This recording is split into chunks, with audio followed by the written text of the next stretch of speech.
June 23rd, 1941. 4:30 in the morning. A dirt road west of the town of Reshaped in Lithuania. The mist hangs low over the fields. Dew clings to wheat that has not yet been cut. Somewhere in the gray distance, an engine growls. Oberleutnant Karl Fischer of the German 6th Panzer Division wipes dust from his goggles and studies the road ahead. He is 27 years old. He has already crossed rivers in France and raced through the Balkans. For him and for the men around him, this campaign feels like another lightning strike. Fast, clean, inevitable. Operation Barbarossa began only one day earlier. The artillery thundered before dawn. Aircraft roared east. Columns of armored vehicles rolled across the border in 3 great waves. The officers speak of weeks, not months. The Soviet Union, they say, will collapse like a door kicked from its hinges. Fischer believes it. Why should he not? His panzer, 35 tanks idle along the road, engines coughing blue smoke into the morning air. The steel hull beneath him vibrates with every pulse of the motor. The smell of fuel mixes with wet earth. Then the radio crackles. A forward reconnaissance unit reports something blocking the road ahead. A single enemy tank, unidentified. Fischer frowns. A single tank is a nuisance, not a threat. He orders 2 of his panzers forward. They disappear into the mist. Seconds stretch. Then a flash. A sharp crack splits the air. One German tank erupts in flame. Black smoke punches upward. A second blast follows. Another panzer lurches to a halt, its turret twisted at an unnatural angle. Inside his command vehicle, Fischer feels his stomach tighten. That was no lucky shot. Through binoculars, he sees it, low to the ground. Wide tracks biting into mud. A long gun protruding from a turret that looks almost too simple, too plain. The armor slopes backward at an angle as if the machine is leaning into the fight. He has never seen anything like it. The German anti-tank crews rush forward. 37mm guns are unlimbered and aimed. They fire. The shells strike the enemy tank and bounce away in sparks. Bounce away. One gun crew fires again and again. The Soviet tank does not burn. It does not retreat. It turns its turret slowly, almost casually, and answers. Another explosion. Dirt showers the German lines. You can imagine the confusion in that moment. The plan called for speed, not resistance like this. The Blitzkrieg doctrine depended on shock and movement. Yet here, on a quiet Lithuanian road, the shock has changed direction. The Soviet tank advances. Its tracks churn through soft ground that would bog down a narrower vehicle. The slope of its armor turns incoming rounds aside. Its engine, a deep diesel rumble, sounds different from the high-pitched gasoline engines of the German machines. Fischer hears a gunner whisper over the radio, voice tight with disbelief. The shells do not penetrate. By mid-morning, more German guns are dragged into position. 88mm anti-aircraft weapons are lowered to fire directly at the tank. Only then does the Soviet vehicle finally shudder under repeated hits. When it stops moving, the road is littered with burning German armor. The crew inside the Soviet tank is dead. No one on the German side knows their names. But the machine they rode into battle has made an impression that will echo all the way to Berlin.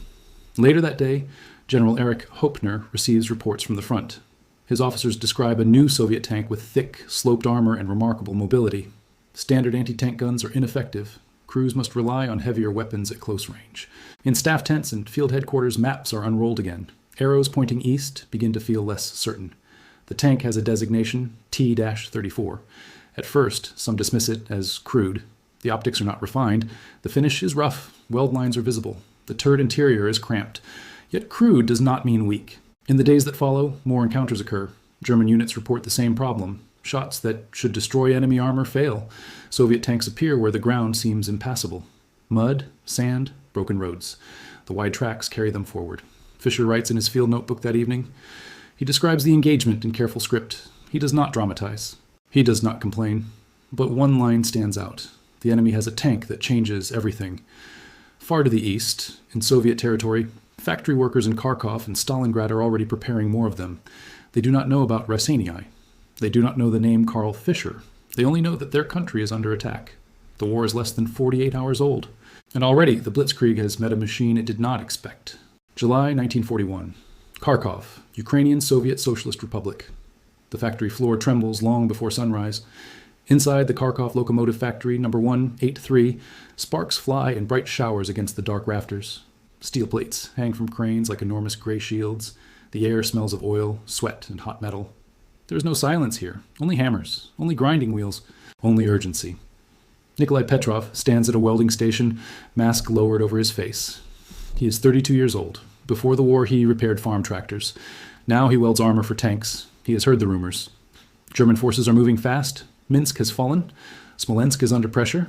Refugees are already arriving from the west with stories of aircraft screaming overhead and roads jammed with retreating columns.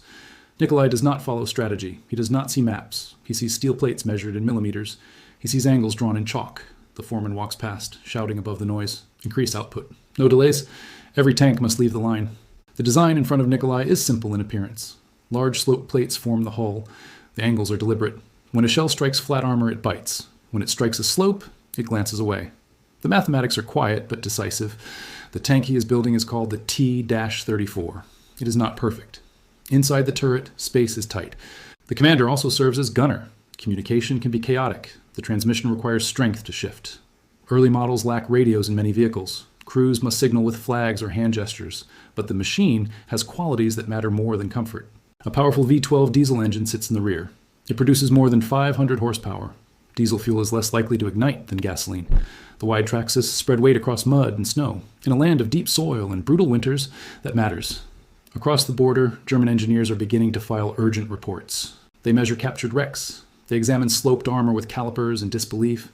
They sketch improvements for their own designs. Back in Kharkov, Nikolai wipes sweat from his brow and removes his mask. A newly welded hull cools in front of him. It is rough. The seams are visible. There is nothing elegant about it. A young woman named Anya Rivkina climbs into the driver position of a finished tank for a systems check. She is 19. Her older brother is already at the front. She runs her hand along the steering levers, feeling the cold metal. Outside the factory, wooden crates are being packed. Machine tools are prepared for evacuation. The German advance is not slowing. Orders arrive from Moscow. Entire factories must move east, beyond the reach of the Luftwaffe. Imagine the scale of that decision. Railcars are loaded with equipment. Lathes, presses, half-assembled hulls. Workers board trains with their families. The destination is the Ural Mountains. Cities like Nizhny Tagil and Chelyabinsk will become new industrial hearts. Nikolai leaves Kharkov in late September.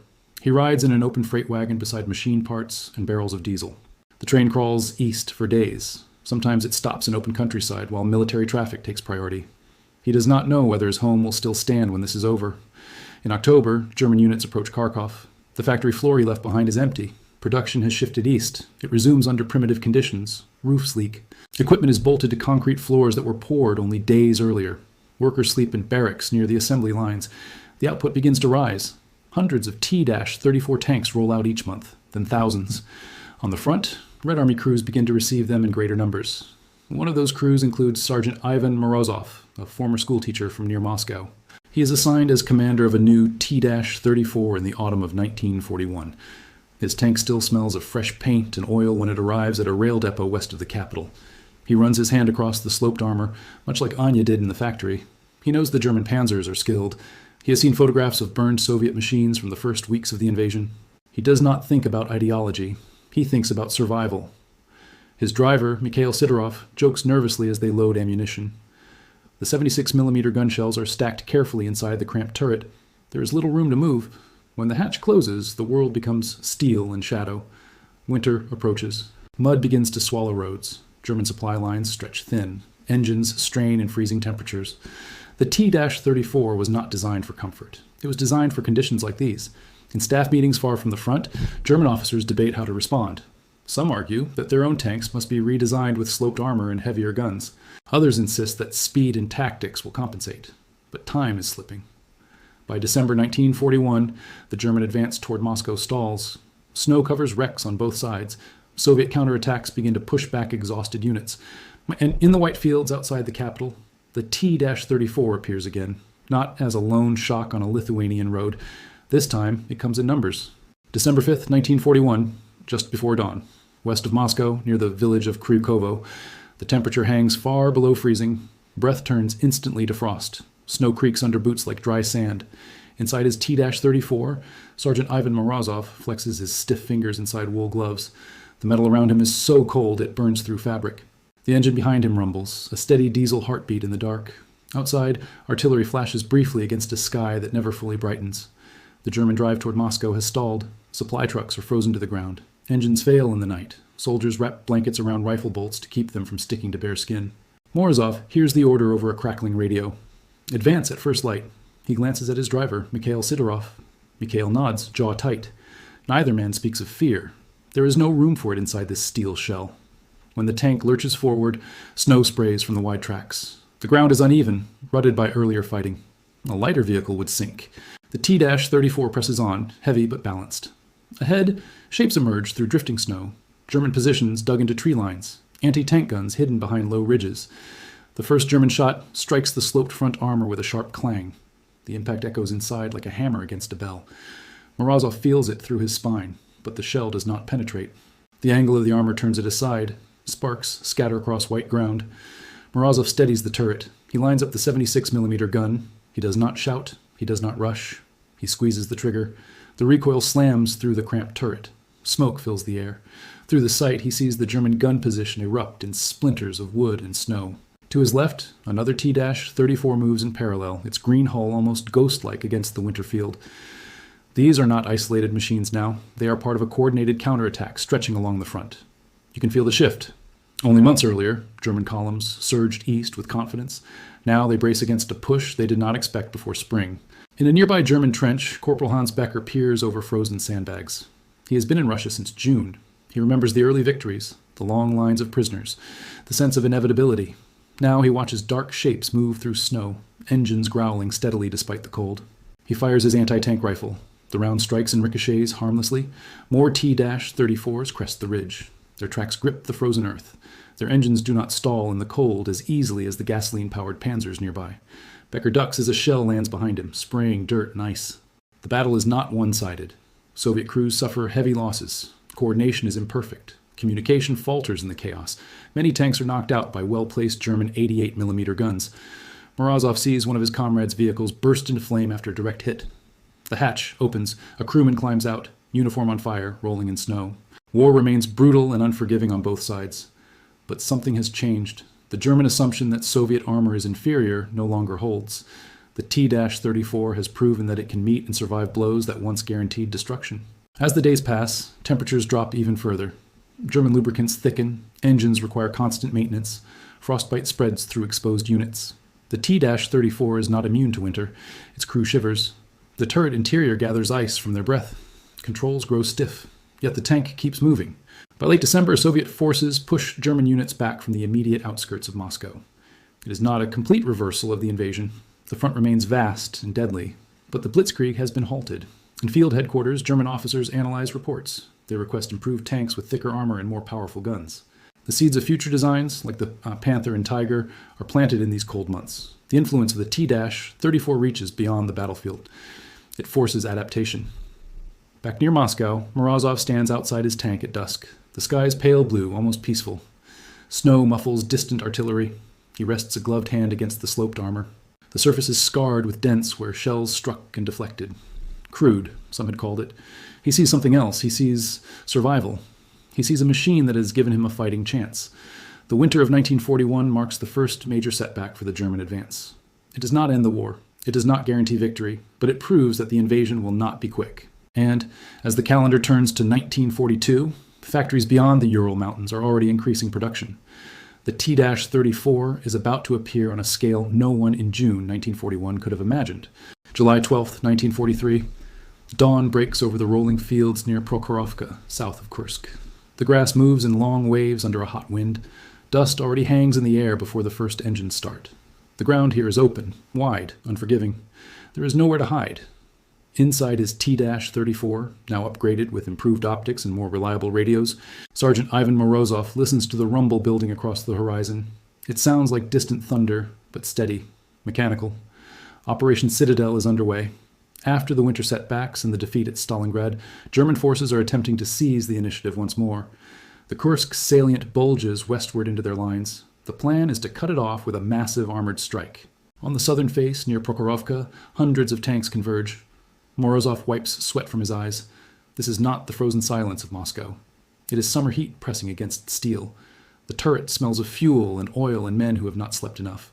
His driver, Mikhail, grips the controls. The engine roars to life. Across the field, German Panther and Tiger tanks move forward in formation.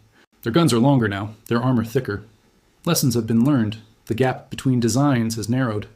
But numbers tell their own story. Wave after wave of T-34 tanks surge forward. They do not move in perfect lines. Dust obscures vision. Radio chatter overlaps. Commanders shout corrections. The distance closes rapidly. At long range, the German guns have an advantage. A Tiger can penetrate a T-34 from farther away than the reverse. Morozov knows this. He has studied the reports. He has seen the burned hulls. So he orders his driver to accelerate. The strategy is brutal but simple. Close the distance. Reduce the range advantage. Turn the fight into chaos. You can almost feel the vibration in your chest as hundreds of engines strain at once. The first impacts send geysers of dirt into the air. A T-34 to Morozov's right is hit and stops abruptly, smoke pouring from its engine deck. Another races past, nearly colliding with him in the haze. Morozov spots a German tank through the dust, its angular turret distinct even at speed. He adjusts his aim, compensating for the uneven ground. Fires. The recoil jolts him sideways. The shell strikes the German vehicle near its track. It does not explode dramatically. It disables movement. The German tank slews to one side. There is no pause for celebration. Another shell screams overhead and detonates behind them. Shrapnel rattles against their rear armor like hail. At this range, the advantages of sloped armor still matter. Several incoming rounds strike at angles and deflect. Not all of them. The battlefield is littered with shattered machines from both sides. From a small rise, Lieutenant Pavel Rotmistrov, commanding elements of the 5th Guards tank army, watches the engagement unfold. He knows the cost will be high. He also knows that stopping the German offensive here is critical. The fighting near Prokhorovka becomes one of the largest armored clashes in history. Tanks maneuver at point-blank range. Crews fire through dust and smoke. Visibility drops to mere meters in places. Morozov feels the heat rising inside the turret.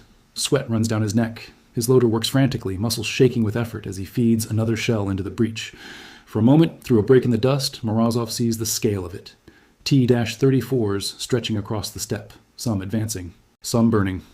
German armor pushing forward and halting under concentrated fire. This is no longer the desperate defense of 1941. It is a contest of endurance and production. For every tank lost, another rolls from factories in the east. By the end of the Kursk offensive, German forces have failed to achieve their breakthrough. Losses in men and machines weigh heavily. The initiative on the Eastern Front begins to shift permanently. Morozov climbs out of his tank that evening, legs unsteady. The sun sinks red behind a horizon scarred by smoke. His vehicle bears new scars, dents, scratches, a shattered external fuel drum. It has survived again. The T-34 is not invincible. It is not elegant.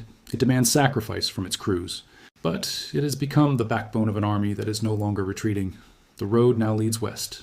April 21st, 1945. Outskirts of Berlin. Early morning light filters through smoke that never fully clears.